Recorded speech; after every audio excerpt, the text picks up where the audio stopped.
हैवानियत क्या होती है, दरिंदगी क्या होती है, पूछिए एक मासूम से। मासूम जो 6वीं कक्षा में पढ़ता है, दोस्तों के साथ निकला था। रास्ते में 2 बाइक सवार मिले, शराब के नशे में धुत, गालियां दी, मारा पीटा, हाथ पैर जुड़वाए, थूक कर चटवाया। इरादे तो और भी गंदे थे, खेत में ले गए। अपने नापाक मंसूबों में सफल होते उससे पहले मासूम के दोस्तों ने सबको अलर्ट कर दिया तो उन्हें भागना पड़ा। विजेंद्र गुर्जर और विकास मीणा, इन्हीं पर आरोप है हैवानियत का। अब इंसाफ की मांग उठ रही है, पुलिस एक्शन में है, पर वारदात के बाद खड़े हुए हैं कई गंभीर सवाल कानून व्यवस्था पर। नमस्कार, आपके साथ मैं हूं स्वप्निल। मेरे साथ इस वक्त मेरे सहयोगी इक्लेश जुड़ रहे हैं। इक्लेश, मैं आपके पास आ रहा हूं, सिलसिलेवार बताइए, कितने बजे ये खबर आपको पता चली, क्या क्या जानकारियां मिली और तब से अब तक क्या क्या हुआ है? जी सपने बताना चाहूंगा कि कल करीब 5 बजे की घटना है कि 3 मासूम बच्चे थे जो खेतों की साइड अपनी साइकिल लेकर जा रहे थे, जो ग्रामीण क्षेत्रों में शौच वगैरह भी करके आते हैं, शाम के टाइम घूमने भी जाते हैं। इसी दौरान एक मासूम बच्चे को दो जने थे, एक मोटरसाइकिल में सवार थे जो बच्चे के अनुसार वो शराब के नशे में थे।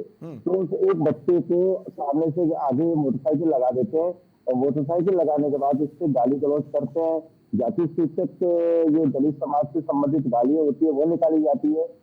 बच्चा चुप रहता है तो उसके साथ मारपीट भी करते हैं। मारपीट करने के बाद उस बच्चे से हाथ पैर भी जुड़वाते हैं और बाद में एक जो विकास है, यूजर है, वो सड़क पर थूकता है और उसका साथी वहीं मौजूद रहता है। जो विकास जो मीणा है और जो वीरेंद्र गुर्जर दोनों साथ रहते हैं। सड़क पर थूकने के बाद उस बच्चे से चटवाया जाता है। फिर भी इनकी जो दरिंदगी और हैवानियत यही दिखती है और उस बच्चे को जबरन खेत में ले जाते हैं। सभी में खेत था, उसमें ले जाते हैं जहाँ बाजरा खड़ा हुआ था, फसल खड़ी हुई थी। उसके बाद जैसे ही और बच्चों के जो साथी 2 बच्चे थे उनको पता चला तो वो दौड़े दौड़े गांव पास में ही है तो गांव पहुंचे और परिजन और ग्रामीणों को बताया। तब जाके जब बच्चे की माँ और ग्रामीण पहुंचे तब तक दोनों बाइक सवार भाग गए थे। घटना के बाद करीब रात्रि पूरे गांव के लोग इकट्ठे हुए और मामले में जब एकजुटता करते हुए और जो निजी साधनों से बैठकर खेड़ी थाने आए। खेड़ी थाने की इसमें थोड़ी लचर व्यवस्था यही मानी जा सकती है कि रात को 8 बजे जब वो लोग बच्चे को लेकर उसकी पीड़ित की बच्चे की माँ, परिवारजन और ग्रामीण जब थाने पहुंचे तो इनकी रिपोर्ट करीब 10:30 बजे दर्ज हुई और उसके बाद कुछ राजनीतिक फोन भी आए थाने पर। उसके बाद ये मामला दर्ज हुआ।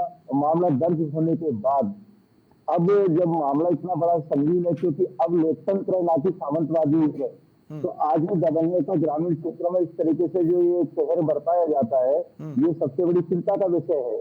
एक मामले को जब मीडिया द्वारा जो बड़े स्तर पर उठाया गया उसके बाद पुलिस प्रशासन एक्शन में आया और जांच अधिकारी कार्यवाहक जो कचूमर में भी डीएसपी का पद रिक्त करते हैं। उसके बाद मैं इक्लेश 2-3 चीजें आपसे पूछना चाहता हूं। एक तो आपने कहा कि शौच के लिए खेत में जाना, क्यों घरों में शौचालय नहीं है क्या ये उस दावे की हवा निकालता है? सवाल नंबर 1। सवाल नंबर 2, उन दोनों हैवानों ने इस वारदात को अंजाम क्यों दिया? मतलब क्या कोई पुरानी दुश्मनी थी, यूं ही पसंद नहीं, यूं ही मतलब मस्ती मजाक के लिए, या कुछ सड़क पर हो गया था? और दूसरा, क्या वहां सीसीटीवी कैमरे लगे हैं?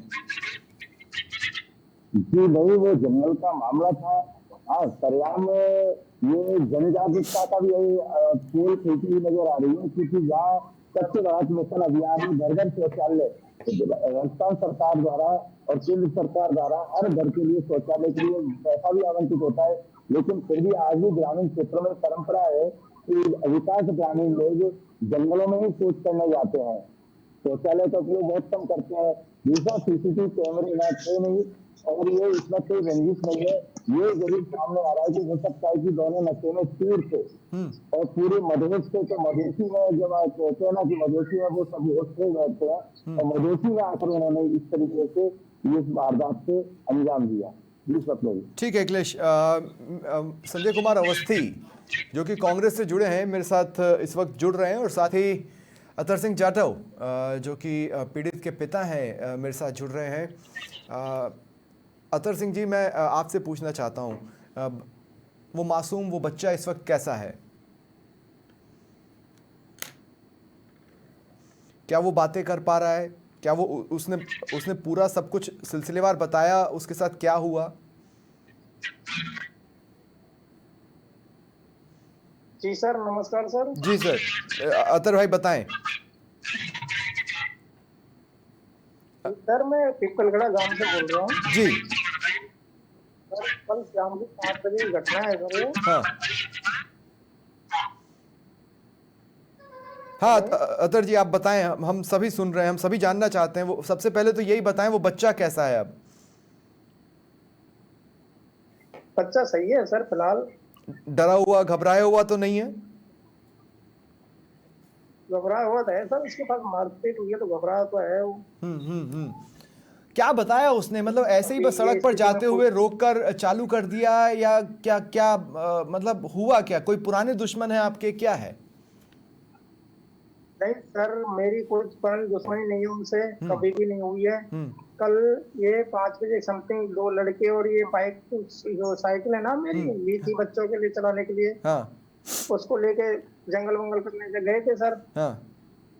तो वहां उन्होंने इसकी साइकिल के आगे मोटरसाइकिल रोक के अच्छा। इसको जबरदस्त थप्पड़ लगाए। थप्पड़ लगा के इस पे पैर चिम्बाए सर, उसने उन्हें थूका है सर, उन्होंने थूक के इस पे चटवाया है सर उन्होंने। और फिर सर इसको, इससे भी उनकी जब तबीयत नहीं हो रही है सर, तो हाँ। इसको बाजरे के खेत में ले जा रहे हैं सर। हाँ। इससे कपड़े उतरवा रहे हैं, इसको चाकू की नोक पे धमकाया जा रहा है सर इसको। तो अभी तो ऐसा नहीं कि उनकी तरफ से कोई धमकियां आपको मिल रही हो, आपको डराने धमकाने की कोशिशें हो रही हो, ऐसा तो नहीं? नहीं सर, शाम को मिली थी धमकी हमको। अच्छा, क्या क्या धमकी मिली थी और फोन पर मिली थी? फोन पर नहीं सर, फेस टू फेस धमकी मिली थी शाम को। क्या बोला गया आपको? यही बोला गया कि हम आपको देख लेंगे, 5 महीने 6 महीने में हम 1 या 2 4 5 मर्डर करके बता देंगे आपको। अच्छा, आप जब पुलिस के पास गए वहां पर क्या हुआ? पुलिस ने भी सर हमको गुमराह किया। 3 घंटे में हमारी FIR दर्ज की गई थी सर शाम को। हम 8 बजे पहुंच गए थे सर। हाँ। 11:30 बजे हमारे FIR लॉन्च हुई सर। FIR दर्ज हुई थी 11:30 बजे सर। हाँ, मतलब पुलिस कम से कम आपकी बात तो सुन रही है ना, कि सुनने को रेडी नहीं है? नहीं सर, वो सुन रही है बात तो। फिलहाल तो आज तस्दीक भी करके ले गए सीओ सर, आए थे। हाँ। और आरोपियों के बारे में कोई जानकारी? कहाँ है वो ब्रिजेंद्र गुर्जर, वो दूसरा आरोपी? सर आरोपी खुलेआम काम में घूम रहे हैं सर। अच्छा, ठीक है अतर भाई, मैं और भी आपसे बातचीत करूंगा। और देखिए, इंसाफ की मांग अगर उठ रही है तो वो सही कानों तक पहुंचना ज़रूरी है। मैं इकलेश एक बार फिर आपके पास आ रहा हूं, और इकलेश मैं आपसे पूछना चाह रहा हूं, आरोपी फरार नहीं हुए मतलब डरे हुए नहीं है? अगर इलाके में ही घूम रहे हैं तो डरे हुए नहीं है? अच्छा, पुलिस पीड़ित परिवार से मिलकर चली गई, 2 लोगों पर आरोप है और गंभीर आरोप है, संगीन धाराओं में मामला दर्ज हुआ होगा अगर उन्होंने किया है तो, सिर्फ शिकायत नहीं ली है तो फिर वो घूम क्यों रहे हैं? उन्हें पकड़ा क्यों नहीं जा रहा है?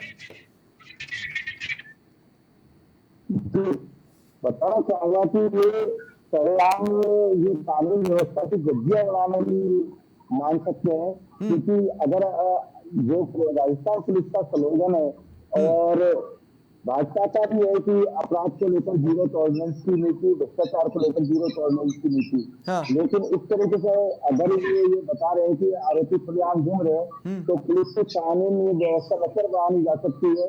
साथ में जो आमजन में विश्वास और अपराधियों में भय, जो राजस्थान पुलिस का जो स्लोगन है, सरेआम में केवल कागजी कार्रवाई में दिखावा साबित हो रहा है इस हिसाब से कि अभी तक आरोपियों की धरपकड़ नहीं की गई है। हाँ। तो ये सबसे बड़ा सवाल पुलिस की कार्रवाई पे भी उठ रहा है कि इस तरीके से अगर लगातार आरोपी घूमेंगे तो और जगह भी ऐसे कुछ करके आरोपी कुछ भी कर सकते हैं।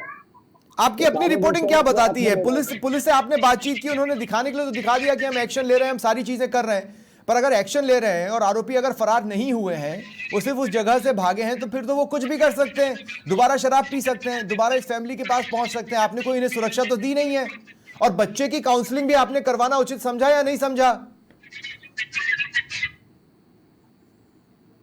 इस संबंध में मेरी आज ही जब गांव में मौका हुआ है ना, करने डीवाईएसपी जो कार्यवाहक डीवाईएसपी है कैलाश जिंदल, जब गांव पीपल पर पहुंचे तो उस समय मैंने इस मामले में उनकी बाइट लेना चाहा। हाँ। तो उन्होंने ये कहा कि अभी जांच चल रही है, अनुसंधान का विषय है, इसके बाद ही कुछ कहा जाएगा।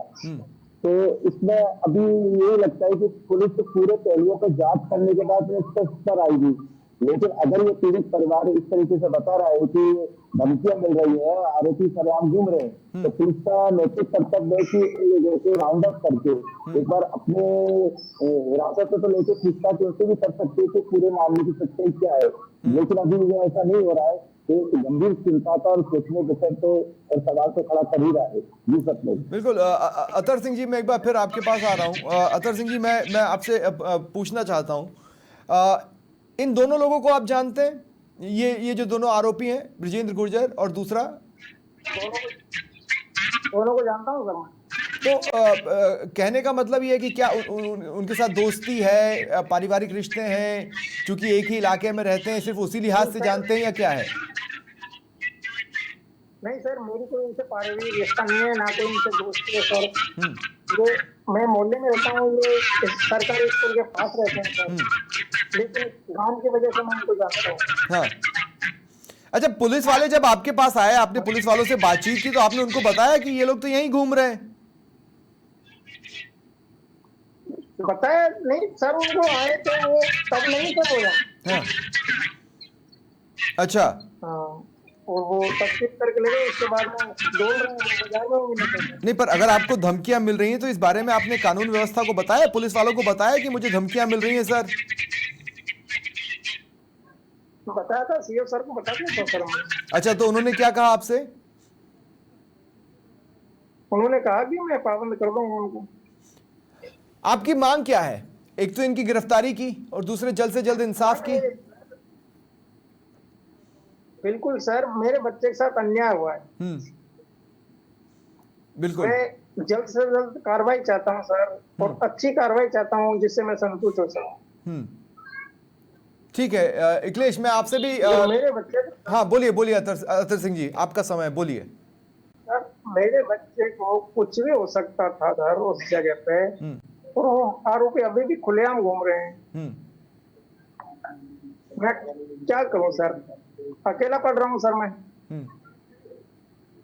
नहीं, क्यों? आसपास के लोग, आपके समाज के लोग, इलाके के लोग आपके साथ नहीं समाज के लोग हैं सर, लेकिन उनको भी धमकियां मिल रही हैं सर, जो इनके साथ लड़के थे सर दो।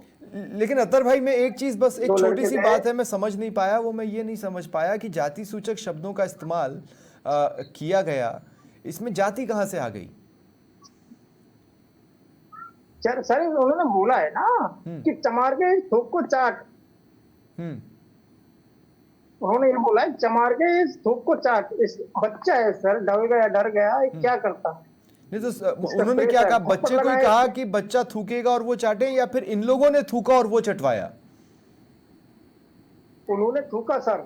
अच्छा। दोनों जनों ने, और इस पे चटवाया, ये बताया बच्चा ने। ओके। अखिलेश, मेडिकल हुआ है बच्चे का? सर पैर पकड़ा। क्या सर? मेडिकल हुआ है बच्चे का? पुलिस ने जब रिपोर्ट लिखी तो बच्चे का मेडिकल भी तो करवाया होगा, डॉक्टर्स के पास ले गए होंगे, रिपोर्ट बनी होगी? नहीं सर, इसके कोई अंदरूनी चोट नहीं है सर, इसके गाल पे थप्पड़ लगाए थे सर उन्होंने। अच्छा। हाँ, ठीक है। अखिलेश, मैं आपसे एक बार फिर पूछ रहा हूं, आपने भी लगातार पुलिस से संपर्क करने की कोशिश की होगी, पुलिस कह क्या रही है, क्या दिक्कत है? और दूसरा, मैं ये नहीं समझ पा रहा हूं कि तमाम राजनीतिक दल कहां है? विपक्ष के नाते कोई इनके साथ आके खड़ा हो मैं नहीं देख रहा हूं, सत्ता पक्ष के किसी चेहरे को मैं यहां आकर इनको दिलासा देते, सांत्वना देते नहीं देख रहा हूं, कोई भरोसा दिलाते नहीं देख रहा हूं। ऐसा क्यों? जी, ये सब कोई भी है ना इस मामले को, क्योंकि अभी ये गांव में सरकार के और जो पंचायत के चुनाव आने वाले हैं, तो सब अपनी राजनीति नीतियों के कारणों सामने पेश नहीं कर रहे हैं, क्योंकि जाति विशेष से भी वोट मिलते हैं। तो इसको लेकर सब कर्जे के पीछे वही इस परिवार का साथ दे रहे हैं, लेकिन सामने आने को तैयार नहीं है, क्योंकि अभी इफेक्ट पड़ेगा ये पंचायत चुनाव को लेकर। तो इसको लेकर ये सामने आ रहा है। वही जो मेरे द्वारा जो बराबर रिपोर्टिंग की जा रही है, इस मामले में अब ये जरूर सामने आया है कि जैसे ही मीडिया के माध्यम से मामला उछला है, उसके बाद पुलिस प्रशासन गंभीर तो बने हुए है।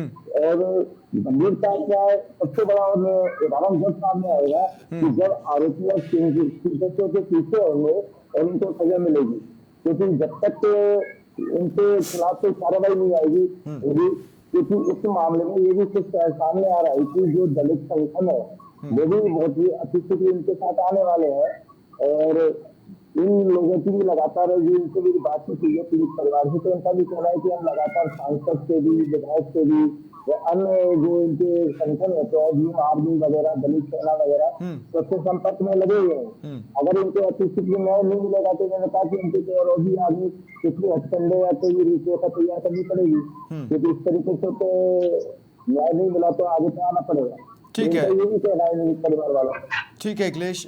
मेरे साथ कांग्रेस नेता संजय कुमार अवस्थी भी इस वक्त जुड़े हुए हैं। संजय जी, मतलब मेरी शिकायत है, विपक्ष के होते हुए भी अगर एक परिवार को डर कर छिपना पड़े, एक परिवार को डर कर बैठना पड़े और ये इंतजार करना पड़े कि कोई हमारा साथ दे तो हमें इंसाफ मिल पाए, तो फिर तो ये दिक्कत की बात है। संजय जी,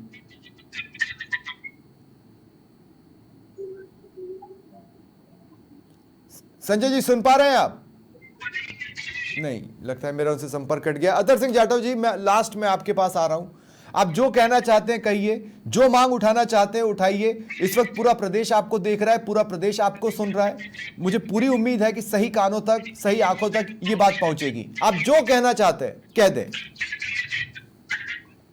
सर मैं यही कहना चाहता हूँ कि आज मेरे बच्चे के साथ हुआ है, हाँ, कल दूसरे बच्चे के साथ ये सब ये करेंगे। मेरे को इंसाफ चाहिए सर, मेरे बच्चे को इंसाफ चाहिए। इन दरिंदों को जल्द से जल्द सजा मिले, कड़ी से कड़ी कार्रवाई हुई सर इनके खिलाफ। अब भी सर खुलेआम घूम रहे हैं। और सर प्रेशर जो इसके लड़के हैं ना सर, मेरा अरविंद लड़का है, इसके साथ वो 2 लड़के थे जो सीओ साहब उनकी दवाई ले गए। उनके माँ बाप को भी प्रेशर आया है सर, और वो आधार कार्ड देने से मना कर रहे हैं, संग देने से मना कर रहे हैं। ये है सर। ठीक है, ठीक है अतर सिंह जी, मुझे पूरी उम्मीद है अखिलेश भी इस खबर पर लगातार नजर बनाकर रखेंगे। बहुत बहुत शुक्रिया अतर भाई हमारे साथ जुड़ने के लिए, और आगे हमें ज़रूरत पड़ती है तो एक बार फिर आपसे हम संपर्क करेंगे और आपको जोड़ने की कोशिश करेंगे। लेकिन ये मामला तब तक जिंदा रहेगा जब तक इसमें इंसाफ नहीं होता। बहुत बहुत शुक्रिया आप सभी का मेरे साथ जुड़ने के लिए।